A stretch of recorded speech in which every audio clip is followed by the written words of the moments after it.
Good morning everyone. কেমন আছেন সবাই? আর এখন সকাল সকাল বেরিয়ে পড়েছি, এখন যাচ্ছি মেয়ের স্কুলে। মেয়ের আজকে রিঅ্যাডমিশন আর বুকস দেওয়ার আছে।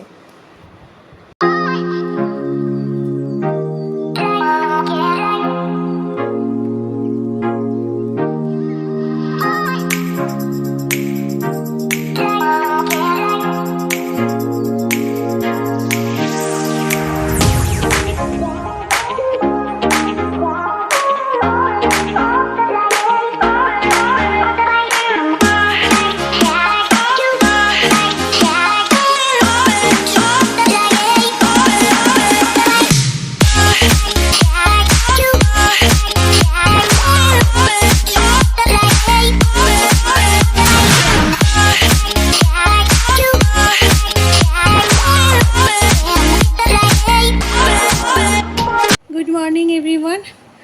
আবার চলে এসেছি, এখন বাড়ি চলে এসেছি। বুকস অ্যাডমিশন সব করিয়ে এখন বাড়ি এসেছি। বাড়ি এসে মাম্মা বাড়ি এসে টিফিন তো বানানোর আর সময় নেই, কারণ এখন 10টা প্রায় বেজে গেছে। তো ওই জন্য আবার দৌড়ালাম টিফিন আনতে। কচুরি নিয়ে আসলাম আজকে। আর আজকে যে দোকানটা থেকে কচুরি আনি সেই দোকানটা থেকে আনিনি, আজকে মিষ্টির দোকান থেকে এনেছি কচুরি। আমাদের এখানে স্টেশনে কচুরির দোকান আছে আলাদা করে, তা সেখান থেকে নিই। তা আজকে ভাবলাম মিষ্টির দোকানে যে কচুরিটা করে অনেক বছর মানে অনেক বছর বোধহয় খাওয়া টাওয়া হয়নি, ওখান থেকে নিলাম। তারপরে ভাজরংবলির জন্য আজ তো আছে ভাজরংবলির, তা সেই ওখান থেকে আবার গজা নিলাম মিষ্টির দোকান থেকে নিয়ে, তারপর বাড়ি আসলাম। আর মানে যাওয়ার সময় আপনাদের দেখিয়েছি। এবার স্কুলের ভেতরে তো কোনো পারমিশন নেই ভিডিও করার, তা ওখানে আর কিছু ছবি তুলতে পারিনি, মানে ভিডিও করতে পারিনি। তারপরে যে বেরিয়ে ভিডিও করব সে ক্ষমতা আমার নেই, কারণ ব্যাগটা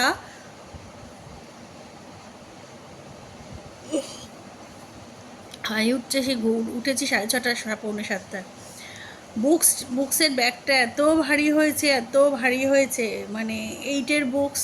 আর ওদের স্কুলে তো সব স্কুলেই এখন যদিও তাই হয়, খাতা বুক সব একসাথে দিয়ে দিয়েছে। 18টা বুকস, 18টাই তো বাবাই, 18টা বুকস। আর প্লাস 17টা আপনার ব্লু এর খাতা, আর 5টা আবার ইয়েলো, মানে 17 আর 5, মানে আরও এক্সট্রা। মানে কি বলবো, প্রচুর ভারী। তার মধ্যে ওদের বুকসে যে মলারটা দেওয়া হয় সেই মলারটাও থাকে, তারও একটা ওয়েট আছে, মানে বাঞ্চ করা পুরো, মানে তা যাই হোক, তা সে এত ভারী ব্যাগ হয়েছে, ব্যাগটা নিয়ে টোটোয় কোনো রকমে আমি উঠতে পারলে বাঁচি। আর আমি টোটোয় করে গেছি আজকে, দেখলেনি তো, কোনো রকমে টোটোয় উঠতে পারলে বাঁচি। এত ভারী, মানে আমি বইতে পারছি না কোনো রকমে। এখানে এসে যে উজ্জ্বলদার কাছে মানে গাড়িতে গেছিলাম, উজ্জ্বলদা বললো বৌদি আমি পৌঁছে গেছি। না ঠিক আছে। এখানে এনে বাড়ির সামনে দরজার সামনে রেখেছি, লাপ্পুকে বললাম তুমি নিয়ে ওপরে ওঠো, আমি আর পারবো না। ওরে বাবা রে। তা চলুন, ঝিমোচ্ছি, মানে একটু শরীরটা টায়ার্ড লাগছে। এখন কাজ আছে, সিঙ্কে ওই কাঁচের কটা থালা মানে প্লেট বাটি পড়ে আছে, সেগুলোকে মাজা ঘষা করে তারপর ঠাকুর ঘর করব, তারপর রান্না করব। রান্নার বলতে সেরকম কিছু নেই, মাছে নুন হলুদ মাখিয়ে কালকেই ফ্রিজে রেখে দিয়েছিলাম, নর্মাল ফ্রিজে, যাতে আজকে সহজে মাছের ঝোল ভাতটা করে ফেলতে পারি। প্রথমে ভেবেছিলাম ডিম করব, তার ভাবলাম যে না, মাছ আছে, মাছের ঝোলই করি। তা মাছের ঝোল ভাত করব। আর দেখি কি করতে পারি, অনেক কিছু খাবার আছে, ডাল আছে, বড়ার তরকারি আছে, কাল যেগুলো করেছিলাম। ইচ্ছা আছে একটু আলু পোস্ত আর মাছের ঝোল করব, ব্যাস তাহলেই হবে। আমার আবার কি বলুন তো, সব কিছু ভেবে চিনতে তো করতে হয়, মানে আমি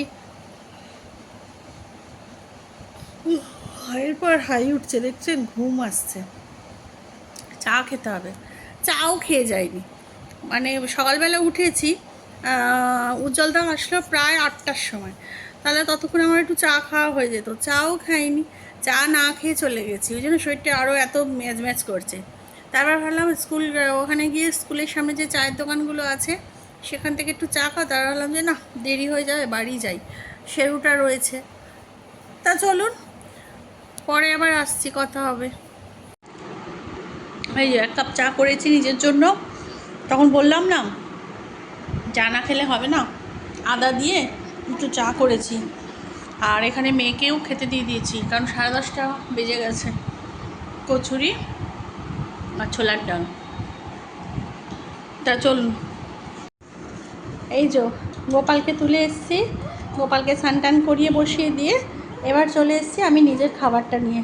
এই যে কচুরি আর ছোলার ডাল। আর বাইরের ওয়েদারটা দেখবেন, এই দেখুন পুরো মেঘলা, পুরো এত ভালো ওয়েদার। আমি যাওয়ার সময় আমার মেয়েকে বলছিলাম, দেখ বাবাই কী সুন্দর ওয়েদার, ঠান্ডা ঠান্ডা, ভালো হয়েছে, রোদ্দুর ওঠেনি, খুব ভালো হয়েছে। আর বৃষ্টিও পড়ছে দেখছি, 1 ফোঁটা 2 ফোঁটা বৃষ্টিও আসছে, বৃষ্টি হবে, দেখুন পুরো ওয়েদারটা মেঘলা। চলুন খেয়ে নিই, খেয়ে নিয়ে আবার রান্না করব।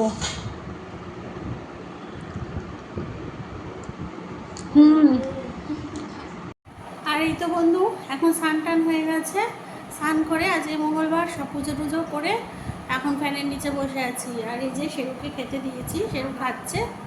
আর আজকে কি রান্না করেছি সেটা তো আর দেখায়নি। তা চলুন রান্নার ফাইনাল লুকগুলো একবার দেখিয়ে দিই। ওই দেখ, খেলো না। আচ্ছা, এখানে আছে সাদা ভাত, ভাত তো সাদাই হয়, যাকে আজকে কিচ্ছু রান্না করিনি, কারণ স্কুলে গেছিলাম, আসতে প্রায় 10টা বেজে গেছে, তারপরে টিফিন আনতে গেছি। এখানে এই যে কচুরি ছোলার ডাল এখনও রয়েছে, তা সেই জন্য সেরমভাবে রান্না করার, যদিও ফ্রিজে অনেক কিছু রান্না আছে। এই যে এখানে আছে হচ্ছে আলু পোস্ত, একদম শুকনো শুকনো করে আলু পোস্ত করেছি, গায়ে গায়ে, ভীষণ ভালো খেতে হয় এরমভাবে আলু পোস্ত করলে। আর এখানে আছে ডাঁটা দিয়ে আলু দিয়ে মাছের ঝোল। মাছের ঝোলটা কি সুন্দর দেখতে হয়েছে না, দারুণ খেতে লাগে। আর ডাঁটার আছে, বড়ার তরকারি আছে, আর হচ্ছে ডাল আছে, যদি খায় তো বার করে দেবো। আর গ্যাস ওভেনটা এখন মোছা হয়নি, আর সন্ধেবেলা মুছবো, কারণ গ্যাস ওভেনটা মুছতে সময় লাগবে, তো ওদিকে স্নান করতে চলে গেছি তাড়াতাড়ি, সেই জন্য। আর এই যে আমার পুজো দেওয়াও কমপ্লিট হয়ে গেছে। এই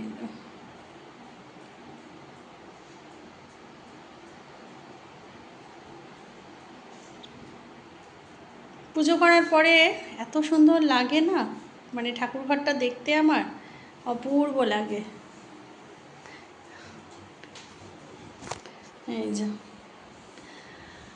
জয় শ্রীরাম, জয় হনুমান, বজরং বলি। পাঁচালিটা পরবো সন্ধেবেলা, সেই জন্য পাঁচালিটা এখন রাখা আছে। চলুন,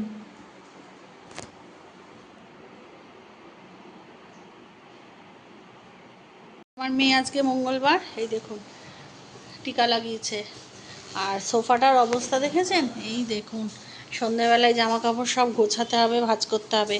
আর বললাম না আজকে স্কুলে বুকস দিয়েছে, আমার মেয়ে তো 8-এ উঠে গেল, তা 8-এর বুকস দেখুন কত, এই দেখুন কত বুকস, 17টা বুকস আছে এখানে। আর এই যে ব্যাগটা দেখতে পাচ্ছেন, এই ব্যাগটা স্কুল থেকে প্রত্যেক বছর ওদের বুকস মানে ক্যারি করার জন্য দেয়, স্কুল থেকেই দেয়, এর জন্য এক্সট্রা কোনো চার্জ নেয় না। এই প্রত্যেক বছর এরকম একটা আগে দিত, চেন খোলা ব্যাগ দেখিয়েছি বোধহয়, এই জিপটা ছিল না, বুঝেছেন, পুরো ওপেন একটা ব্যাগ যেরকম হ্যান্ডেলওয়ালা, কিন্তু এখন দেয় এরম ব্যাগ। এই যে আবার পাশে আবার ছোটো কি নোয়ার এরকম জিপ লাগানো ব্যাগ। আর এই যে এতগুলো বুকস আছে এখানে, এই যে খাতার সম্ভার স্কুল থেকে, এগুলো সব স্কুলেরই, মানে স্কুল থেকেই নিতে হয় আর কি, খাতা, বুকস। আর এটা কোথায় বইয়ের মলাটগুলো, এবারে মলাটগুলো দিয়েছে খুব সুন্দর, অন্যবার মলাট দেয় আপনার ওই কাপড়ের কাগজের, ওই এটা কিরম কিরম একটা কাগজের থাকে, এবারে দিয়েছে খুব সুন্দর। এই দেখুন, বুঝতে পারছেন, এই দেখুন হোয়াইট কালারের ওপরে, এই যে ওদের গ্রিনটা হচ্ছে ওদের মানে স্কুলের কালার, বুঝতে পেরেছেন, স্কার্টের কালার দেখেছেন নিশ্চয়ই। এই যে এটা হচ্ছে ওদের লোগো, এই যে এইটা হচ্ছে ওদের সেন্ট্রাল মডার্ন স্কুলের লোগো। আর এইখানে এই যে নাম, সেকশন, ক্লাস সব এখানে লিখতে হবে এবার। এই যে দেখছেন এরকমভাবে দারুণ করেছে এবার মলারটা, পুরো হোয়াইট, তার উপরে এইটা। আর এটা না মানে প্লাস্টিক টাইপের, মানে জল পড়লে বইয়ের এটা ভিজে যাবে না। এই গৌড়ি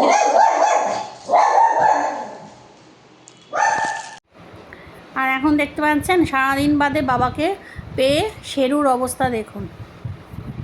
দেখুন লাপু অফিস থেকে বাড়ি ফিরেছে, এই দেখুন আজ একটু সকাল সকাল। গুড ইভিনিং বন্ধুরা, এখন বাজে সন্ধ্যে 7:30।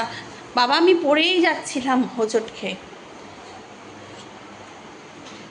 আর এখন ঘুমিয়েছি সেই 4টের সময় শুয়েছি আর 7:30টায় উঠেছি, বুঝেছেন? বুঝুন তাহলে ভাবুন একদিন ইয়ে হয়েছে। আর এখানে ইন্ডাকশানটা ছিল মানে আছে, মেজো ইন্ডাকশানটা আছে, ইন্ডাকশানটাকে খুলে রাখবো আজকে, খুলে এটাকে তুলে রেখে দেবো। ইন্ডাকশানে নাকি প্রচণ্ড কারেন্ট পড়ে, যারা জানেন না তারা জেনে নিন, বীভৎস কারেন্ট আনে, সেই জন্য ইন্ডাকশান এখন তোলা থাকে। কারণ কারেন্টের যা রেট বেড়েছে, তা চা করেছি এখন আমার আর মেয়ের, শরীরটা খুব ম্যাচ করছে, মানে সেই কি বলুন তো, মানে কেমন যেন একটা লাগছে। এতক্ষণ ঘুমের জন্য কিনা জানি না, মানে 4টেয় শুয়েছি, 5, 6, 7, 7, 3.5 ঘন্টা ঘুমিয়েছি, এরপর আর ঘুম আসে রাত্রিবেলা বলুন তাহলে? আর কি ঘুম আসে? এখনও সন্ধ্যাবাতি দিইনি, চাটা খেয়ে তারপর সন্ধ্যাবাতি দেবো, কারণ এই মেজানি শরীরে সন্ধ্যাবাতিটা দেওয়া যাবে না। আর রাতের রান্না বলতে সব আছে, ঠিক আছে? রাতের রান্না বলতে সব আছে, যেরকম আপনার ইয়ে কি বলে, ডাল আছে, ডালের বড়ার তরকারি করেছিলাম কালকে, সেটা আছে। তারপরে ইয়ে আছে আপনার, আজকে আলু পোস্ত করেছিলাম, সেটুকুও আছে। ভাত তো করা থাকে। তা তোর বিস্কুট সরম দিচ্ছি, বিস্কুট কালকে আনতে গেলাম, দোকানে বললো বিস্কুট রবি আজকে আসবে, এই দুটো না কটা আছে, খা, কালকে বেরিয়ে তারপর নিয়ে আসা যাবে কোন। তা সেই সব আছে টুকিটাকি। আর দেখি যদি ইচ্ছা হয় একটু আলু ভাজলে খায় না, জানেন তো। মাছ ভাজা রয়েছে, কালকে 2 পিস মাছ ভেজেছিলাম লাপুর জন্য, তা 1 পিস মাছ খেয়েছে আর 1 পিস মাছ আছে। আর আমার মাথার উপর দেখতে পাচ্ছেন এইটার উপরে এই যে কন্টেনারগুলো, এগুলো সব ধুয়ে সব শুকানো হয়ে গেছে, মানে জল ঝরিয়ে শুকিয়ে রেখেছি, এগুলোকে তুলতে হবে, আজকে তুলে দেবো। এগুলো হচ্ছে বাড়তি কন্টেনার। আর ওইখানটা ইন্ডাকশানটাকে তুলে দেবো, ইন্ডাকশানে প্রচণ্ড কারেন্ট পড়ে, ইন্ডাকশানটা হঠাৎ করেই দরকার পড়ে, খুবই দরকার পড়েছিল সেদিনকে, যখন ওই গ্যাসের প্রবলেম ক্রাইসিস চলছে, তো তা আমাকে তো গ্যাস দিচ্ছিল না মানে বুকিং করেছি, তা আমার তো টাইম হয়নি, মানে বুকিং করার যে টাইমিংটাতে ওরা গ্যাস ডেলিভার দিচ্ছে, তা সেই ডেলিভারিতে মানে আমার সময় হয়নি, তা সেই জন্য আসছিল না। তা আমার সিলিন্ডার যেটা লাগানো আছে সেটা তো মানে শেষ হব করছে, তা অনেক রিকোয়েস্ট বলাতে দিয়ে গেছে। তা একটা সিলিন্ডার ভর্তি থাকলে কি বলুন তো অসুবিধা হয় না, কিন্তু যদি একটা সিলিন্ডার ফাঁকা থাকে আর একটা চলে, মানে বুকের মধ্যে দুরু করে, ওইভাবে তো চালানো যায় না। হঠাৎ করে রান্না করছি, তা সেই গ্যাস বাঁচানোর জন্য ইন্ডাকশানে একদিন রান্না করেছিলাম, আপনাদের দেখিয়েছি ইন্ডাকশানে রান্না করছি, মনে নেই, সেই ব্লগ দিয়েছি কিনা আমি জানিও না। তা ভালোই রান্না হয়, কিন্তু দিনের বেলা লাপু অফিস গেছিলো, কিছু বলেনি, রাত্রিবেলা যখন ইন্ডাকশানে দেখেছে রান্না করছি এসে, সেই দাবানলের মতো জ্বলে উঠলো, ইন্ডাকশানে রান্না করছো, এতে বিশাল কারেন্ট পড়ে, অথচ ওর সামনেই সব কিছু হলো।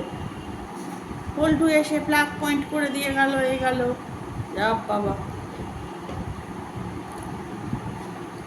তো যাই হোক, তা ইন্ডাকশান এখন তুলবো।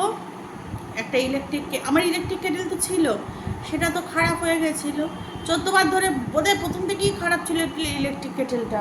কারণ ফার্স্ট আমি কিনে ইউজ করিনি, জানেন তো, ইউজ করিনি, বাড়িতে ইউজ করিনি, আমি সোজা নিয়ে চলে গেছিলাম পুরীতে। ওটা বোধহয় 21 সালে না রে, ফার্স্ট 21 সালে নিয়ে গেছিলাম ইলেকট্রিক কেটেলটা। হ্যাঁ, পুরীতেই 2বার চা করেছি, শীতের দিকে গেলাম, হ্যাঁ 21 সালে। শীতের দিকে মানে ডিসেম্বর, হ্যাঁ লাস্টের দিকে। তুই সেই সানগ্লাস পরেছিলি। তা অবশ্যই তার একটা গল্প আছে হাসি, এটা পরে বলবো। তা সেই যাই হোক, ও মা পুরীতে নিয়ে গেছে প্রথম, আমি বাড়িতে ইউজ করিনি, মানে আগের দিন কিনে এনেছি সকালবেলা, ওই কিনে এনে বক্স থেকে বার করেছি, করে জাস্ট প্লাগে লাগিয়ে দেখেছি বডিতে লাইট জ্বলছে, ওই ব্যাস বন্ধ করে দিয়ে ট্রলিতে ভরে নিয়ে চলে গেছি পরের দিন পুরী। এবার পরের দিন যখন পুরীতে ফার্স্ট আমার বর মানে কফি করতে যায়, চা না, হ্যাঁ কফি খেতে যায়, চললো, বিকেলেও চললো, সব ঠিক আছে। তারপরের দিন যেই চালাতে গেল, কট করে একটা আওয়াজ হলো, হয়ে ইলেকট্রিক কেটেলটা বন্ধ হয়ে গেল। তারপরে কিছুক্ষণ বাদে হলো না সে বেলাটা, বিকেলবেলা আমি আবার চালাতে গেলাম, দেখি আবার চললো। এই করতে করতে মানে এদিক ওদিক সামলাতে, মানে করতে করতে এলো পুরী থেকে এসে, বাড়িতেও 2-3 দিন ওরম করলো, চললো, এ করলো। তারপর বোধহয় 10 বার দোকানে গেছে ইলেকট্রিক কেটেলটা, 10 বার সারিয়েছি, 10 বার নিয়ে এসেছি, 10 বার সারিয়েছি, 10 বার নিয়ে এসেছি, লাস্টে দূর করে ফেলে দিয়েছি। তা বাজাজের ছিল, জানি না কেন প্রথম থেকে হয়তো খারাপ ছিল। তার একটা ইলেকট্রিক কেটেল কেনার ইচ্ছা আছে, কারণ গরম জল তো আমার খুব লাগে রান্নায় আমার। তা চলুন, অনেক বকে ফেললাম, এবার চাটা খাই, কি এখনো সন্ধ্যাবাতি দেবো, বাসন কোসন পড়ে আছে, সেগুলো তুলবো। সেরকম। তা চলুন, আজের মতো বকবকটা এখানেই শেষ করি। সবাই খুব খুব খুব ভালো থাকবেন, সুস্থ থাকবেন, সাবধানে থাকবেন। আমার চ্যানেল যদি কেউ নতুন হয়ে থাকেন, প্লিজ আমার চ্যানেলটাকে সাবস্ক্রাইব করে দেবেন। আর অলরেডি যারা আমার চ্যানেলকে সাবস্ক্রাইব করে রেখেছেন, তাদের জানিয়ে অসংখ্য ধন্যবাদ। নতুন একটা ভিডিও নিয়ে খুব তাড়াতাড়ি আসবো, ততক্ষণের জন্য গুড নাইট, টাটা।